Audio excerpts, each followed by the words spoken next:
Kaya ito.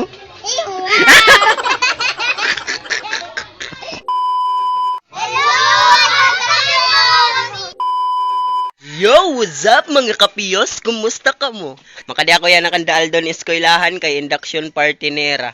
Kin-invite ako ni Yaya na kay masayaw ko nerahin. Bakit? Oh, how? Siguro kasi hindi uminom.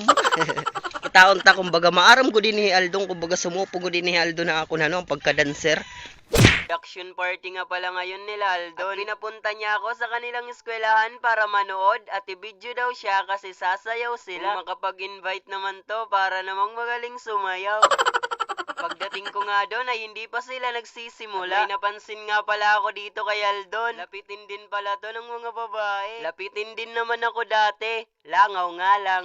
Ito nga pala ang paralan nila Aldon. Dito lang yan sa aming barangay. Habang hindi pa nagsisimula ang party ay nagluksong baka na muna ang mga bata dito. Nakakamiss naman ang larong to. At hindi nga nagtagal ay nagsimula na ang induction party nila Aldon. At ang unang nag-intermission nga yung Blackpink.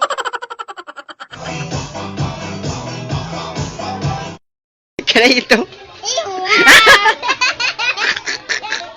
Nagulat nga ako dito kasi may nag-deliver sa akin ng pagkain. Bigla na lang naging food panda rider si Aldon.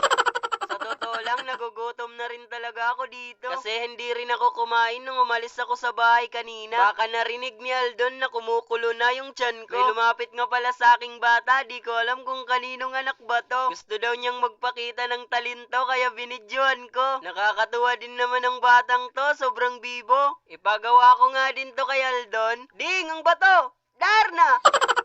Habang kumakain nga ako, ay may delivery boy na naman na nagabot sa akin ng drink. Ang swerte ko naman, dito na kaya ako tumira. Tingnan nyo naman, parang hindi kumain ng isang linggo. E paano ba naman? Sa dami ng plato, Tupperware pa talaga ang binigay sa akin ni Aldon. O siya, baka nagugutom ka na rin, susubuan na kita. Ngayon ito!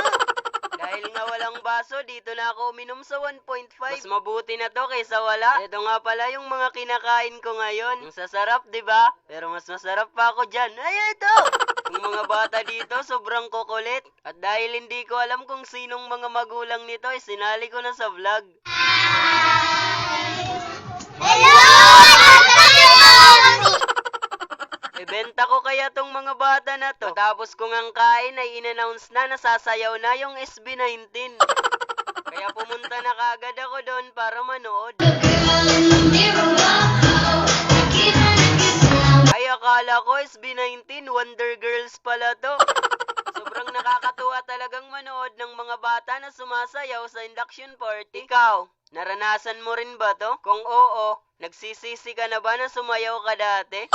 At nagulat din ako kasi class officer pala si Aldon. At treasurer pa. Naku yung fans, baka ibili ng lato-lato.